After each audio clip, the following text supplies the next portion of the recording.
Bom, tratando sobre prova documental, inicialmente a doutrina ela conceitua documento como qualquer coisa que possa demonstrar a existência de um fato destinado a estabilizá-lo permanentemente e de forma idônea perante o juízo.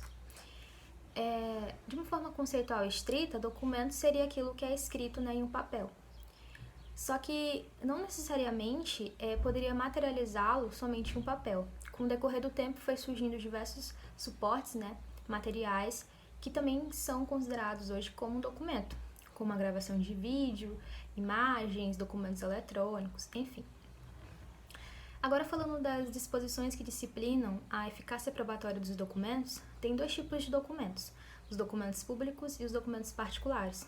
Os documentos públicos eles são produzidos por servidores públicos ou autoridades públicas no exercício das suas funções públicas. E documentos particulares eles são produzidos por uma pessoa física ou jurídica de natureza particular no exercício dos seus direitos particulares. O artigo 405 ele vai trazer a disciplina da eficácia probatória dos documentos públicos, que diz que traz que este faz prova de sua formação e fato, dos quais escrivão, chefe de secretaria, tabelião ou servidor declararem ter acontecido em sua presença, sendo esta a força probante do documento público. Então, como por exemplo, o tabelião ele lavra uma ata, descrevendo tudo aquilo que ele viu acontecer.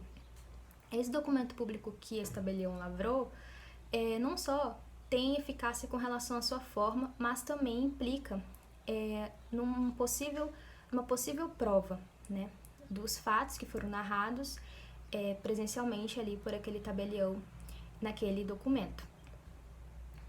O artigo 406, ele vai dizer que quando a lei exigir instrumento público, como da substância do ato, nenhuma outra prova, por mais especial que seja, pode suprir-lhe a falta.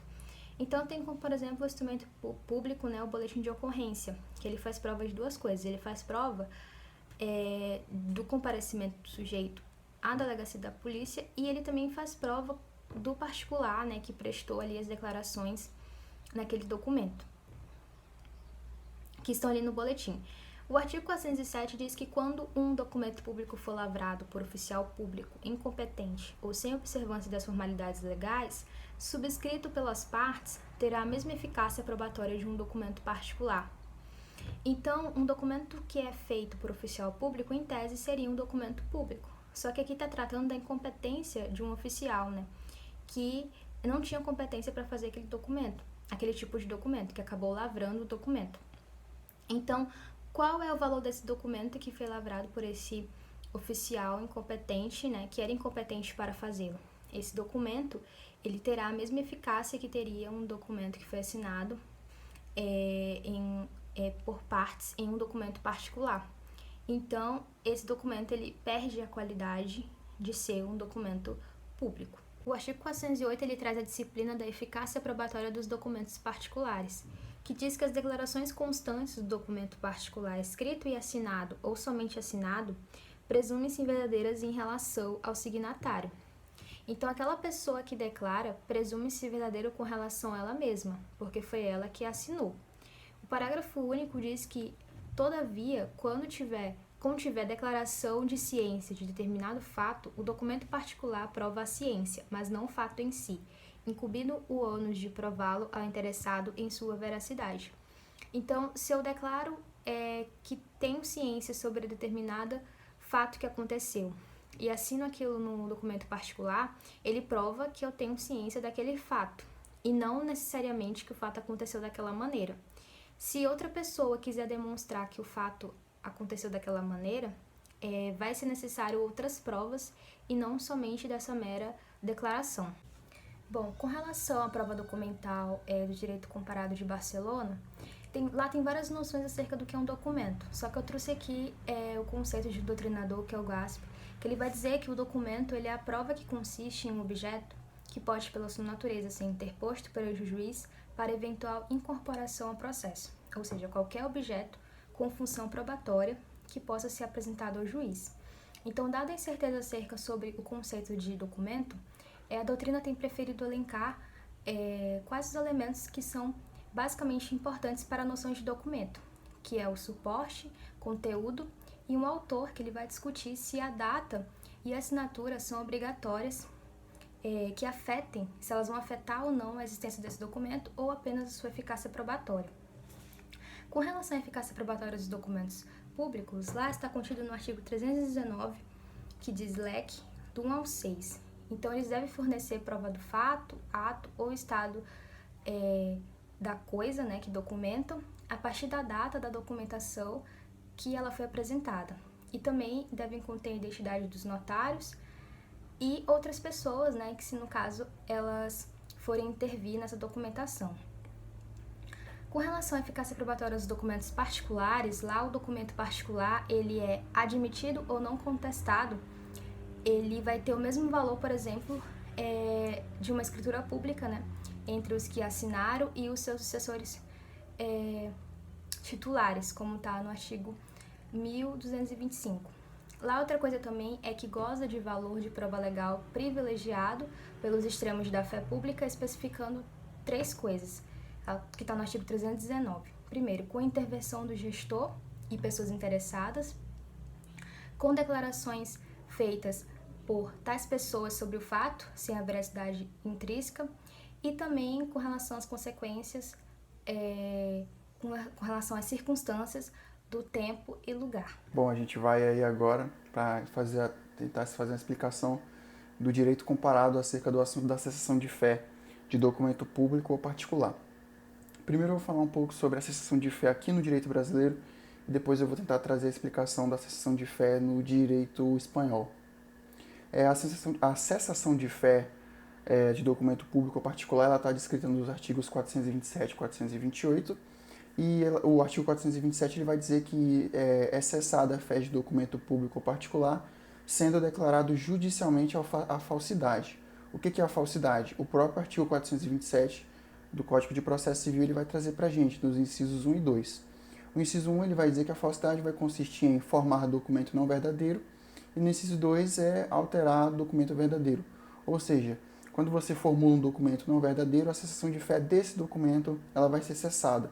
Ou quando você altera um documento pronto que possui a sua veracidade, todos os fatos que estão expostos ali são verdadeiros, quando você faz a alteração desse documento, ocorre a falsidade.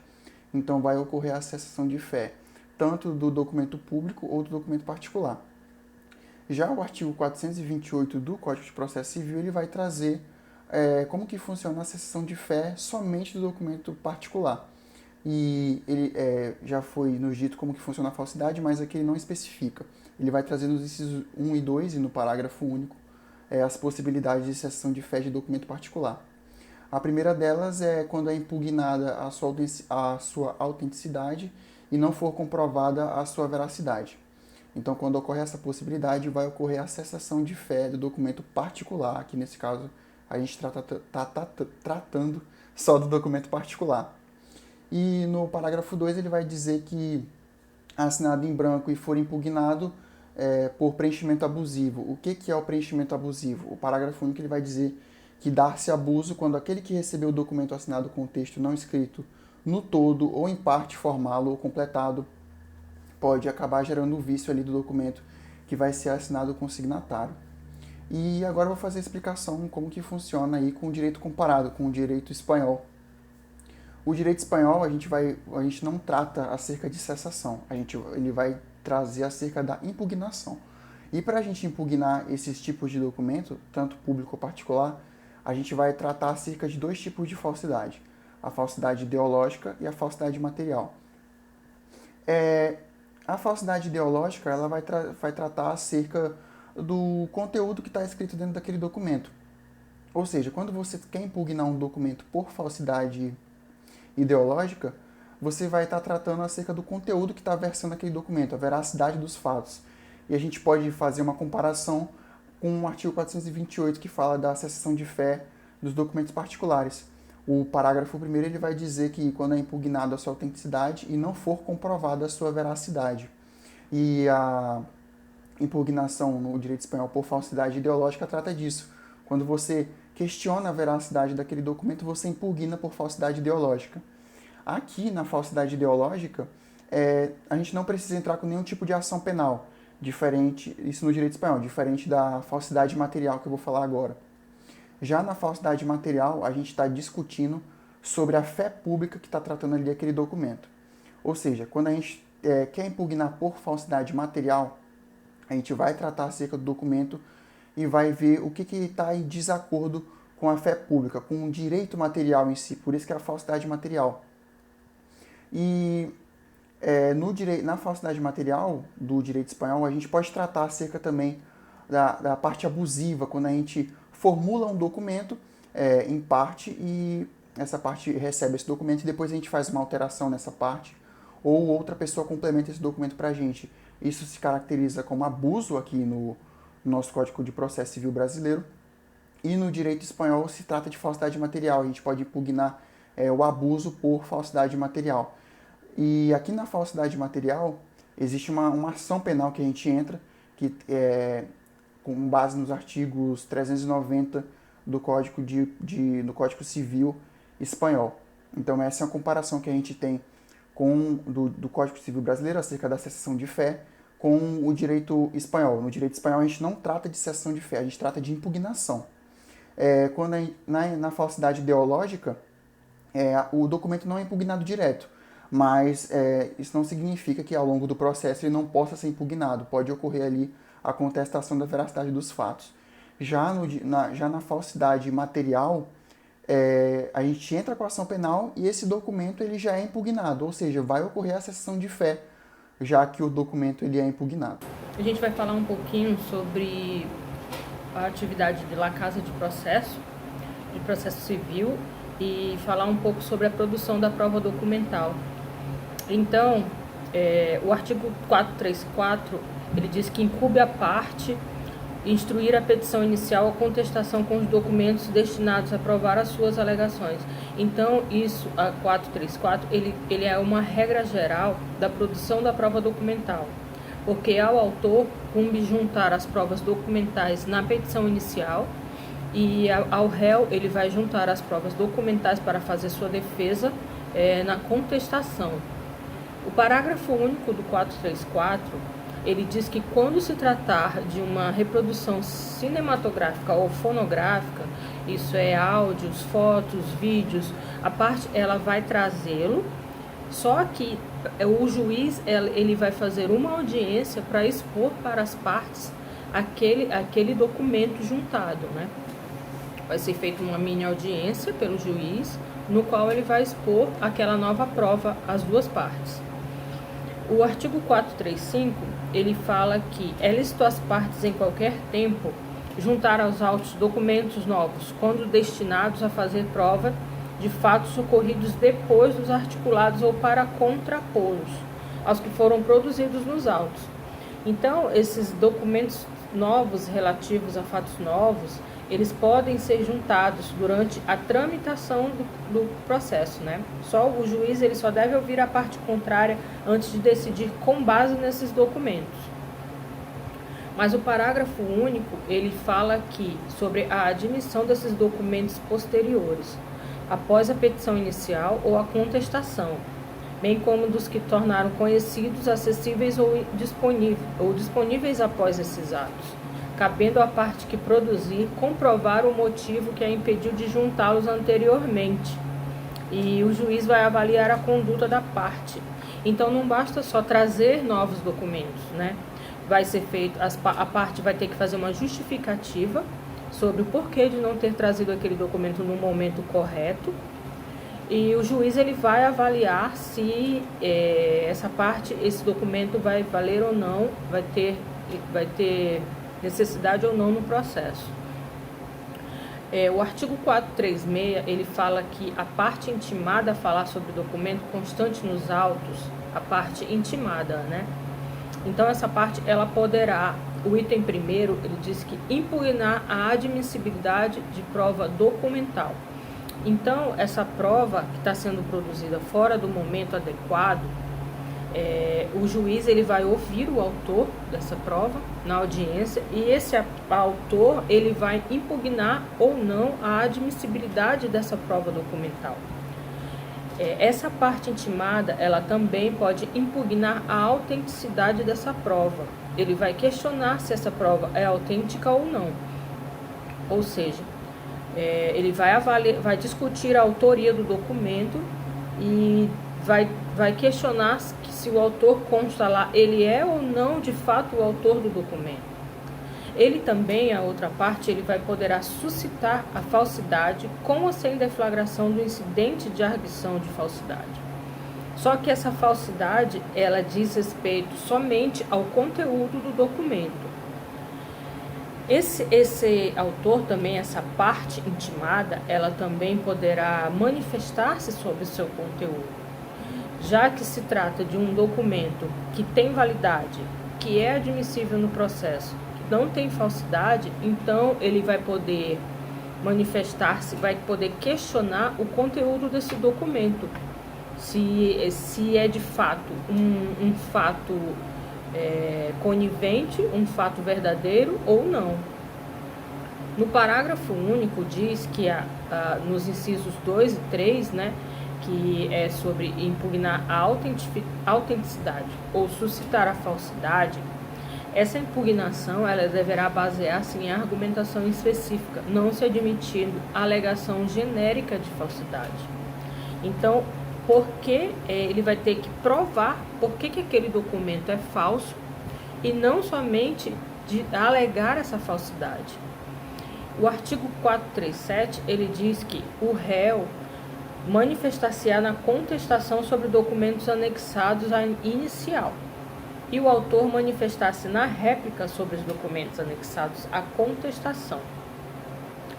Assim como o parágrafo 1º, ele diz que sempre que uma das partes requerer a juntada do documento nos autos, o juiz ouvirá o seu respeito a outra parte, que disporá no prazo de 15 dias para adotar qualquer uma das posturas indicadas no artigo 436.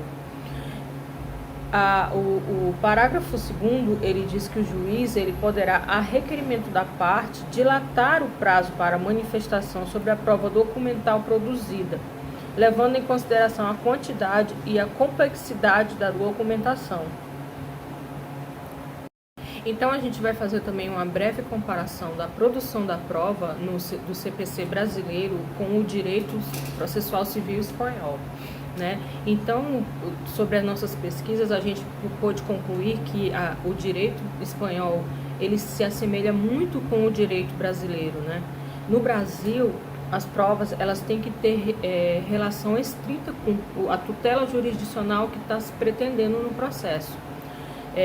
Também é admitido na legislação espanhola a provar os costumes, o direito estrangeiro, sempre observado a vigência desse direito e o conteúdo, sendo que os fatos notórios e os fatos em conformidade com as partes, eles serão dispensados de comprovação, assim como ocorre no direito brasileiro. Lá na lei espanhola, as regras para a ação probatória, elas vão seguir critérios como admissibilidade, pertinência, né, que é importante para o processo, e a utilidade, desconsiderando as que forem vistas como inúteis. Antigamente não se discutia sobre a ilicitude das provas no direito espanhol, mas essa nova legislação processual, ela diz que as provas ilícitas elas são inadmissíveis no processo civil espanhol. Os meios de provas, eles podem ser ampliados, diversificados, né, caso sejam imprescindíveis para formular um juízo sobre os fatos. Então, a lei espanhola, ela fez uma regulação do ônus da prova. Só que esse ônus da prova, ele se encontra no capítulo destinado à sentença. Porque na lei espanhola, o ônus da prova é uma regra de julgamento para se aplicar no momento da sentença ou na resolução semelhante, para dirimir qualquer fato duvidoso para a decisão do juiz. Então, o réu citado que não comparecer em audiência na legislação espanhola, ele vai incorrer em rebeldia, que é o constante no artigo 496.1 do Código Civil Espanhol.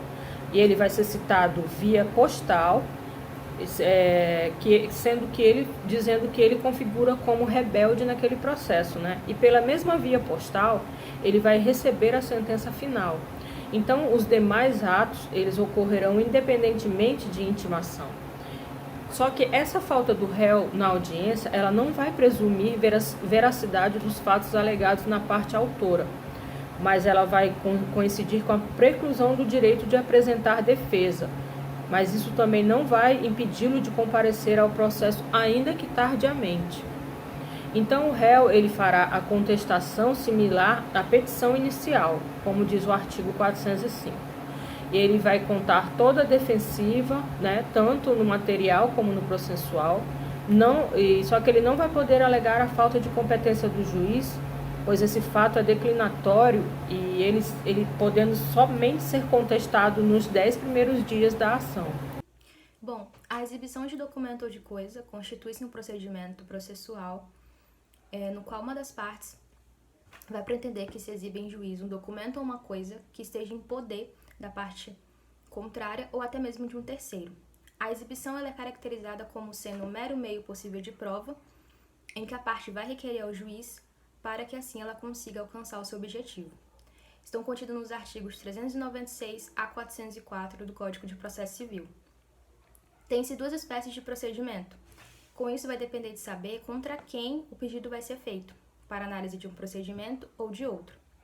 A primeira forma é contra o réu ou o réu contra o autor, mas também pode se requerer contra um terceiro da ação, porque ele pode estar aí com um documento ou uma coisa que seja importante ou que seja necessário trazer para dentro do processo. Qual que seja a forma, a finalidade da exibição é constituir prova a favor de uma das partes. E a primeira prova, ela pode ser direta, que é quando, por exemplo, se trata da exibição de um contrato, ou também pode ser prova indireta, quando se trata, por exemplo, da exibição de um veículo que foi acidentado para submetê-lo à perícia. Nesse primeiro procedimento, que é a exibição contra o réu contra o autor, ele é feito por petição, né? Pode ser tanto na inicial quanto na contestação, ou sendo também lá na incidental, né? Na fase probatória. Então, nos artigos 397 estão contidos os requisitos que são essenciais serem preenchidos para elaborar o requerimento da exibição de documento ou coisa. Artigo 397. O pedido formulado pela parte conterá, primeiro, a individuação tão completa quanto possível do documento ou coisa.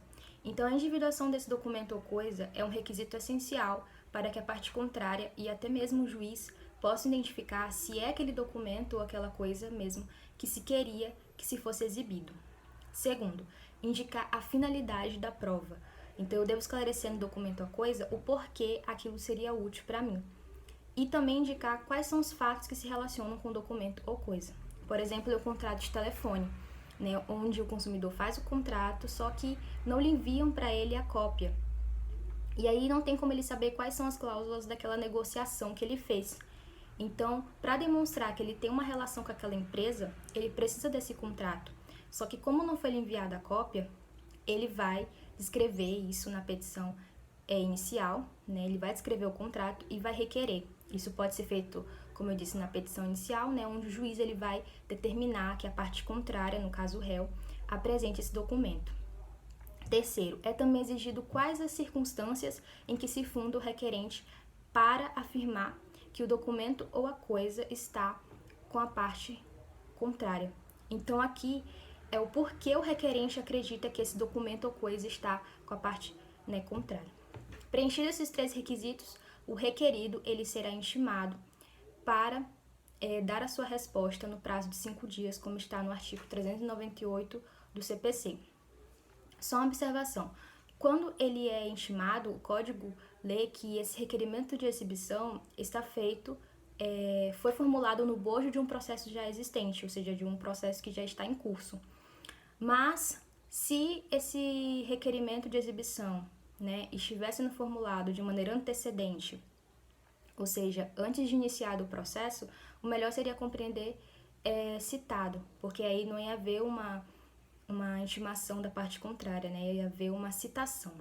Bom, supondo que dentro desse prazo de 5 dias o réu ele apresente uma resposta dizendo que não está em posse do documento ou coisa.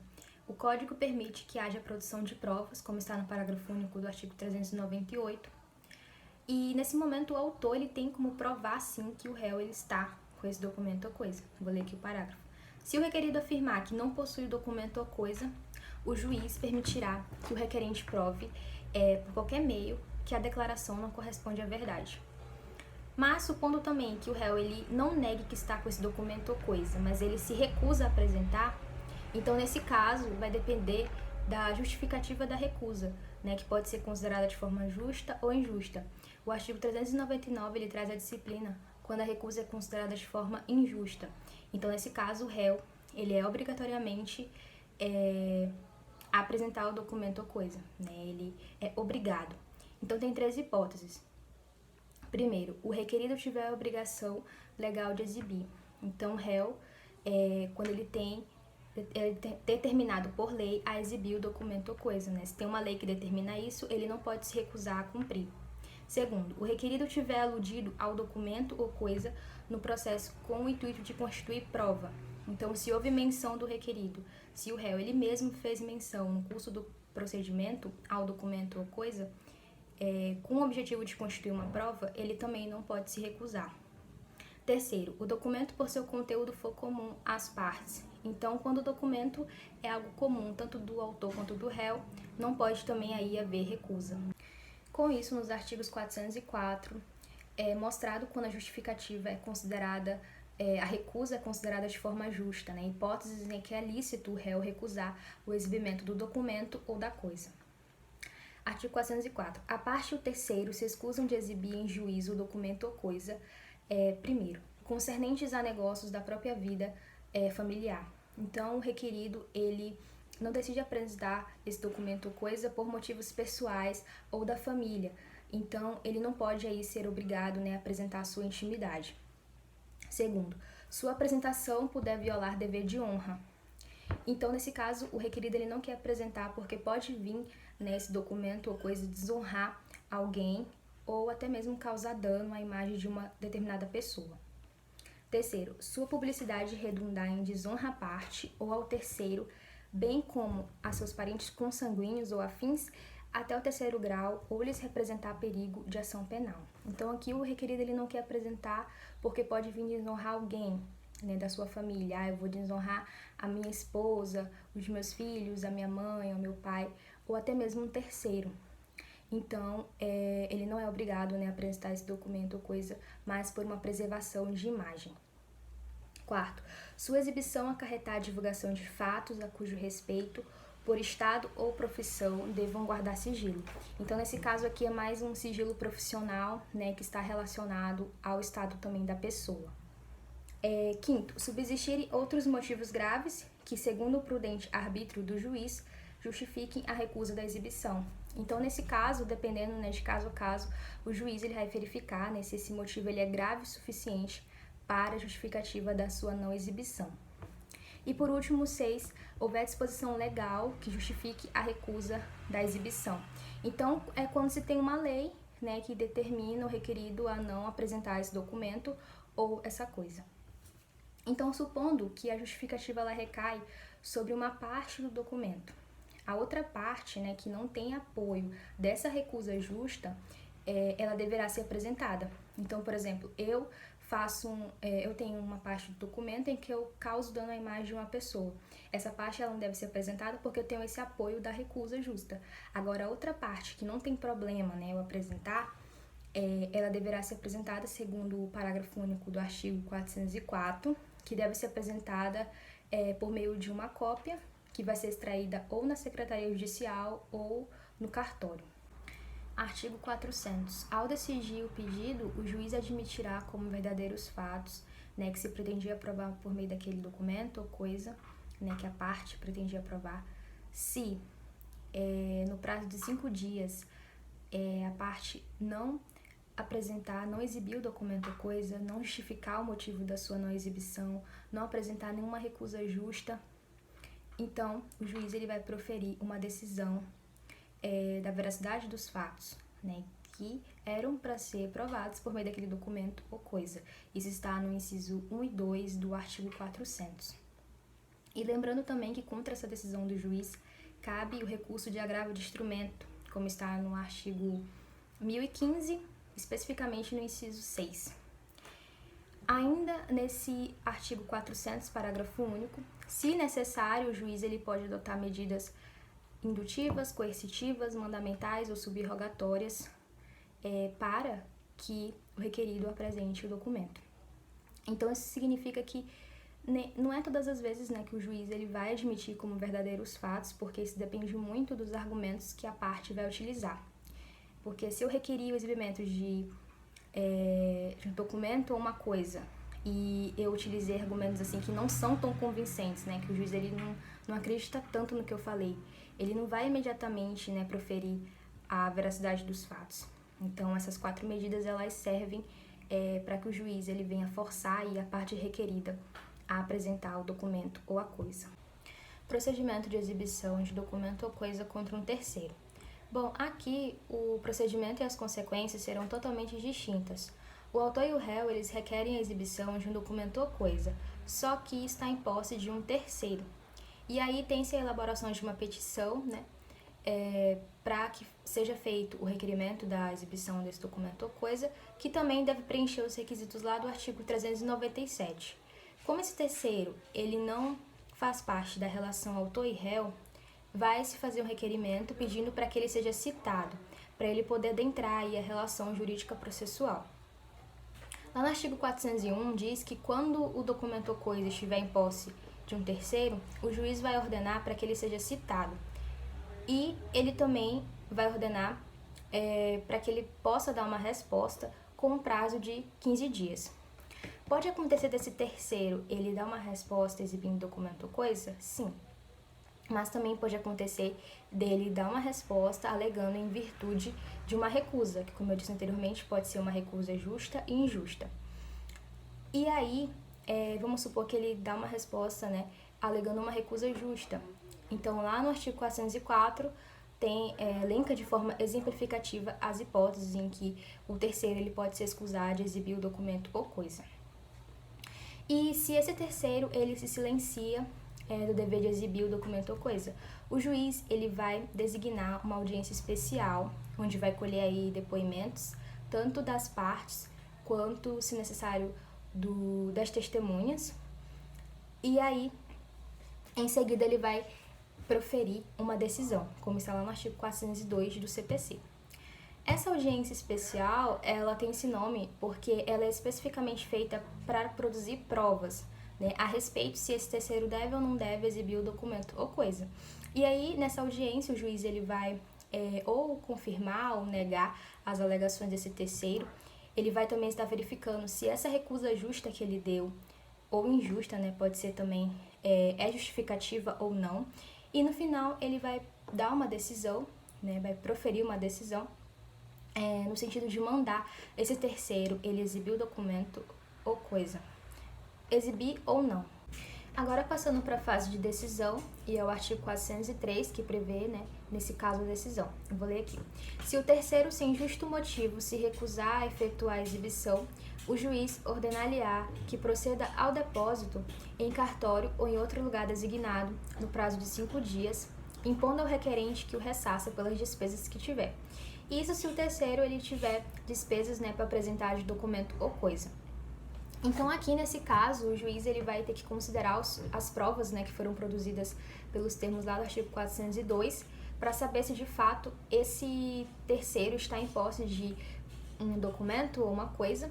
Definido isso, o juiz ele vai ter que analisar o eventual direito de recusa, né, em uma daquelas hipóteses lá do artigo 404, e também analisar isso à luz do artigo 399, para saber se não tem nenhum motivo, né, que afaste a recusa de apresentar o documento ou coisa. Então, supondo que o juiz, né, ele terminou a decisão dele, impondo ao terceiro para exibir esse documento ou coisa. Eu quero que você exiba essa coisa que você tem aí, por exemplo, um veículo. Quero que você exiba esse carro em um determinado lugar ou em cartório. E se esse terceiro não cumprir a obrigação, né, que foi dada pelo juiz, parágrafo único do artigo 403, o juiz ele vai ordenar mandado de busca e apreensão, requisitando, se necessário, força, né, da polícia, sem prejuízo de remessa dos autos do Ministério Público para promover ação penal por crime de desobediência. Isso está mais explicado lá no artigo 330 do Código Penal. E aí, o juiz também ele pode frisar, se necessário, né, fixar pagamento de multa, né, impondo as medidas indutivas, coercitivas, mandamentais ou subrogatórias, para poder efetivar aí a sua decisão, né, para a efetivação da sua decisão. Então, esses dois são os procedimentos, né, pode ser contra a parte e contra o terceiro. Bom, seguindo a explicação aí de teoria da prova, vou falar um pouco agora sobre ato notarial, falar o dispositivo legal, parágrafo único do mesmo, citar a definição do professor José Antônio Scartin, que é uma definição mais completa e vai trazer conceitos que são extremamente importantes para a gente definir melhor o que é um ato notarial e os requisitos que a gente tem que preencher ali para poder compor essa ata notarial. O artigo 384 do CPC, ele vai dizer que a existência ou modo de existir de algum fato, eles podem ser atestados ou documentados a requerimento do interessado por meio de uma ata lavrada que vai ser redigida por um tabelião. E o parágrafo único vai dizer que esses fatos que vão ser atestados ou documentados, eles também podem ser em imagem ou som gravados. Então, esses dados que constam em sons, imagens, a representação de áudio, eles também podem constar ali dentro da ata notarial. E fazendo vou trazer aqui a definição do professor José Antônio Scartin, que ela explica melhor o que seria o conceito de ato notarial.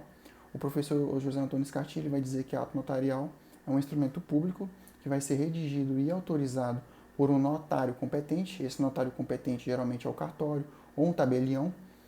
Vai ser redigido por um notário competente a requerimento de uma pessoa com interesse legítimo.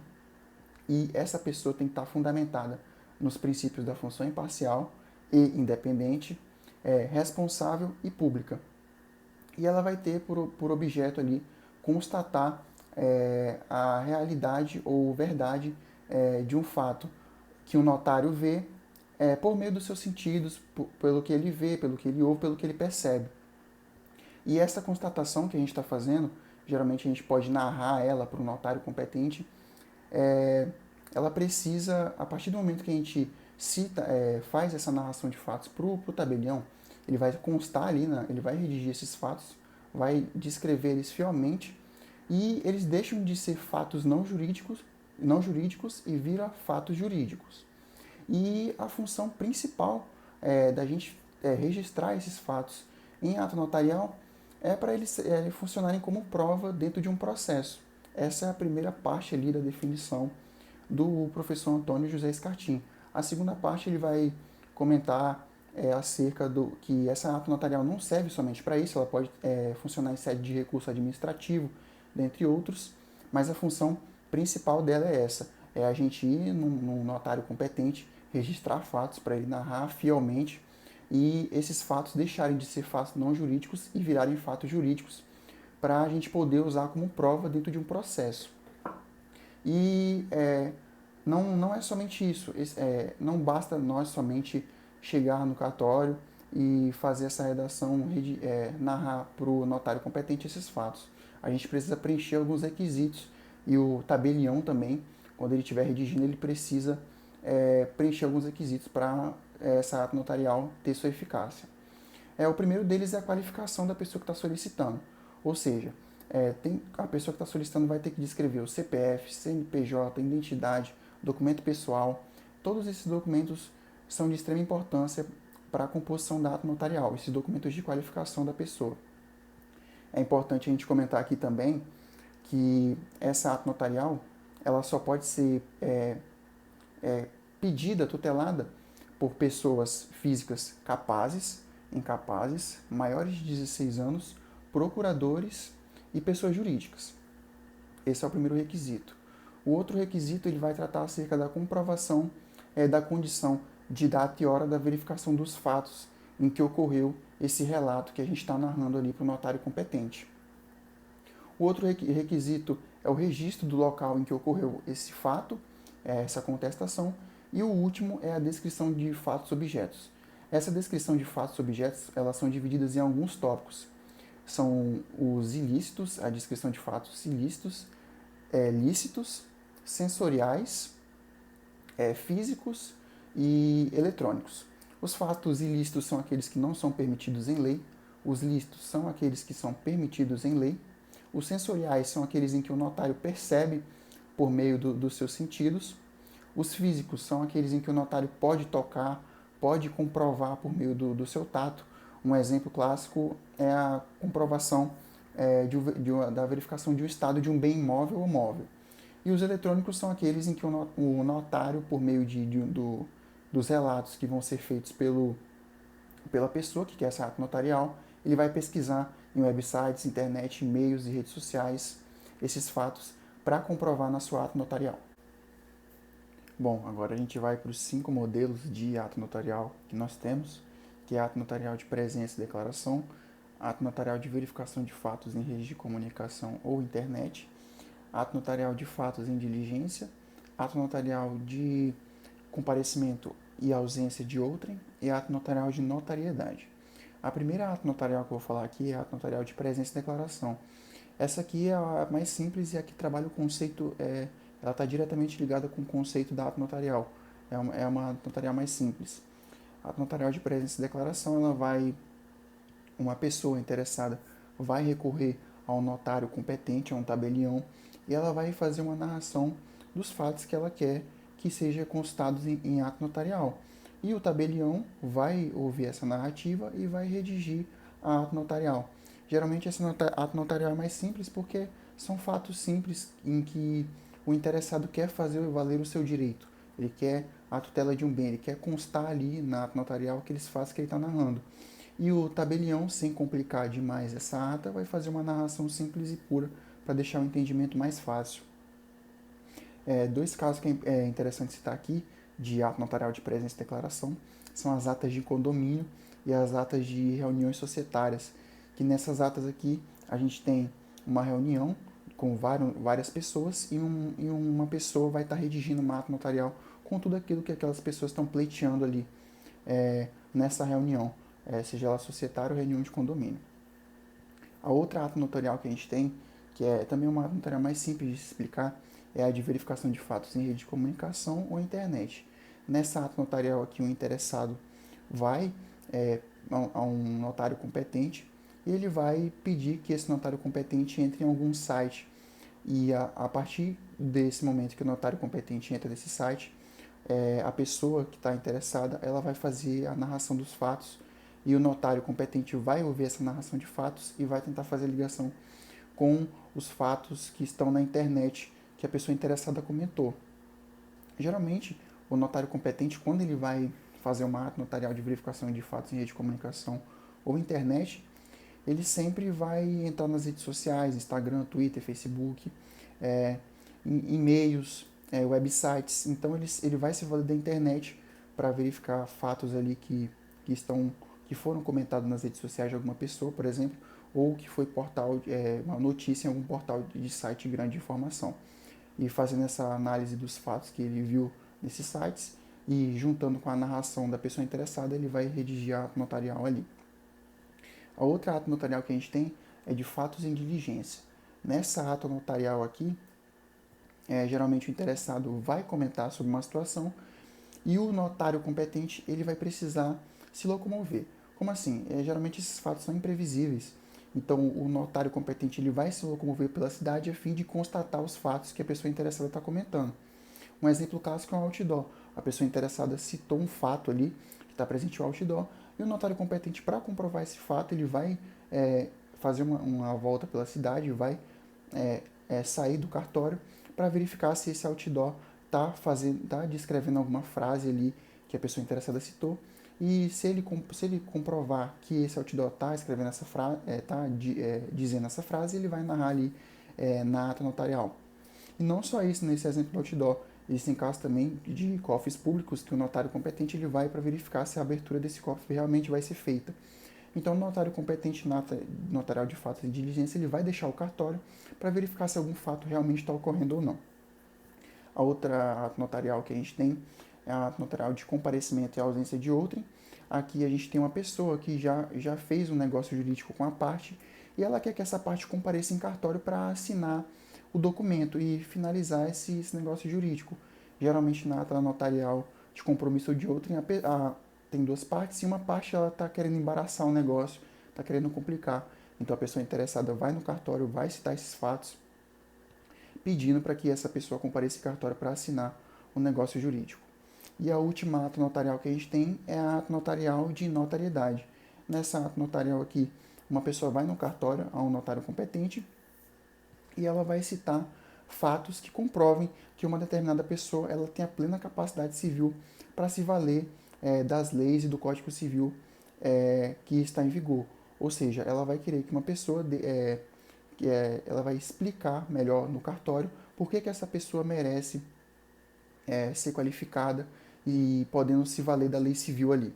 Geralmente essas pessoas têm alguns problemas mentais, então a pessoa vai garantir que essa pessoa se enquadre nas condições específicas para se valer da lei civil. Boa noite. Vamos falar um pouco sobre a regra de privilégio probatório. Bem, o que acontece? Dentro do processo é necessário que as partes, as provas, elas tenham que ter relação com a demanda, né? Isso, inutilizando provas que não têm a ver com o processo ou de cunho meramente protelatório. Então, alguns fatos, eles não dependem de provas, né? Como versa o artigo 369 do CPC. Quais são esses fatos? Primeiro, que são os fatos notórios, que são aqueles fatos conhecidos por todos, né? Um exemplo bem simples é Brasília, capital do Brasil. É um fato que todo mundo sabe. O segundo item são os fatos afirmados por uma parte e confessado pela parte contrária, né? A famosa confissão. O terceiro, os fatos incontroversos, que são aqueles fatos que uma parte alega e a outra ela não contesta e nem confessa. O quarto são os fatos em que uma das partes tem a vantagem da presunção da veracidade. Então, o artigo 376 diz que o juiz ele pode exigir que a parte ela prove o direito, né? Isso ocorre em situações específicas, como, por exemplo, legislação estrangeira, legislação municipal ou legislação estadual. Isso ocorre, ou quando se trata de direito consuetudinário, que são aqueles feitos conforme os costumes, né? Por que isso acontece? Porque o juiz ele não tem como saber todo tipo de legislação de todos os estados, de todos os municípios. Então ele pede que a parte ela comprove dentro do processo esse direito. Quais são os meios admitidos para a produção de uma prova? O artigo 369 ele continua explicando que as partes elas têm o direito de empregar todos os meios legais, bem como os moralmente legítimos, né? Mesmo que esses meios eles não constem no Código de Processo Civil. Por que as partes podem fazer isso? Para provar a verdade dos fatos e assim fundamentar o pedido para convencimento do juiz. Então eles vão alegar aquilo, eles vão fazer aquela base para que convença o juiz a dar aquela sentença. Então, quem decide quais são as provas serão produzidas?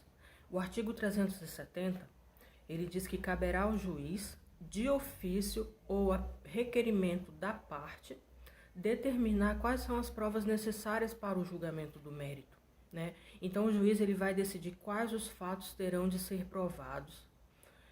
Após apresentado o pedido inicial, né? Feitas as contestações, bem como quais os meios de prova ele entende necessário ser utilizados. O parágrafo único, ele diz que o juiz, ele indeferirá sob fundamentação as diligências inúteis ou protelatórias. Então, as provas inúteis ou consideradas protelatórias, né, que tem aquele objetivo de atrasar o processo, elas serão inutilizadas pelo juiz. Existem diversos tipos de formas de tentar se protelar o processo, só que isso vai caber ao juiz identificá-las e inutilizá-las. O próximo pergunta é: quem deve produzir a prova? né? O artigo 373, ele diz que o ônus da prova, ele incumbe em seu item primeiro, que ao autor, quanto aos fatos constitutivos de seu direito. Então, em regra, quem alega, ele tem que provar. O autor, ele vai alegar um fato que constitui seu direito, enquanto o réu, ele vai contestar aqueles fatos. Um exemplo, quando o autor alega contra um réu, digamos, o réu, ele deixou de me prestar um serviço, ele abandonou o serviço e eu quero que ele cumpra com aquela obrigação. Aí o réu, ele faz a contestação. Fala, não, eu deixei de fazer o serviço porque ele não me pagou como acordado, né? Então, isso já é um fato que vai modificar a regra da prova, né? Como diz o item 2 do artigo 373. Ao réu quanto à existência de fato impeditivo, modificativo ou extintivo do autor. Próxima pergunta é: quem é que deve produzir essa prova, né? É possível que o juiz ele verifique uma certa dificuldade da parte autora de alegar os fatos, de provar os fatos. Então, o juiz ele pode inverter esse ônus da prova, ele deixando para o autor, o qual poderá provar com mais facilidade. Então, o juiz vai identificar que uma das partes ela tem muita dificuldade, aí ele vai colocar o ônus da prova para a outra parte. Mas essa inversão ela necessita também de fundamentação, né? O parágrafo 2º, ele diz que essa inversão ela não poderá criar uma situação de desincumbência impossível ou excessivamente difícil, podendo o juiz mudar novamente o ônus da prova. Então, além dos motivos expostos, a distribuição do ônus da prova ela pode ocorrer entre convenção das partes, chegando as partes, elas vão acordar entre elas quem vai provar o quê. Só que isso, essa situação, ela tem suas exclusões, que é quando essa prova, ela recai sobre um direito indisponível da parte. Um exemplo é o direito à vida, pois não há acordo para esse bem jurídico. Esse bem jurídico é um bem jurídico importante, que é a vida. O segundo, quando for excessivamente difícil a uma parte o exercício do direito. O parágrafo 4º, ele diz que essa convenção entre as partes, ela pode ser feita antes ou durante o processo, né? Qual vai ser a sequência? O juiz vai receber a petição inicial, o réu vai ser citado para contestação, o autor ele vai apresentar a réplica, o juiz vai dar o despacho saneador. O que é esse despacho? Que ele vai verificar o que há de controvérsia no processo, ele vai verificar as provas a serem produzidas e as provas que não serão admitidas no processo. Tudo isso ele vai fazer preparando para a sentença dele. Então, a convenção entre as partes ela pode ser feita antes do despacho saneador. O artigo 372, ele diz que o juiz ele poderá admitir a utilização de prova produzida em outro processo, atribuindo-lhe o valor que considerar adequado, observando o contraditório e a ampla defesa. Digamos que a Maria ela está processando o João, só que a Maria também está processando o José. Então, a prova utilizada para Maria no processo do José, ela também pode ser utilizada no processo contra o João, né? Caso sirva, né? Só que isso tem que sempre ser respeitado o contraditório e ampla defesa das partes, porque uma prova que ela é imprescindível para um processo, pode ser que ela não tenha o mesmo valor para outro.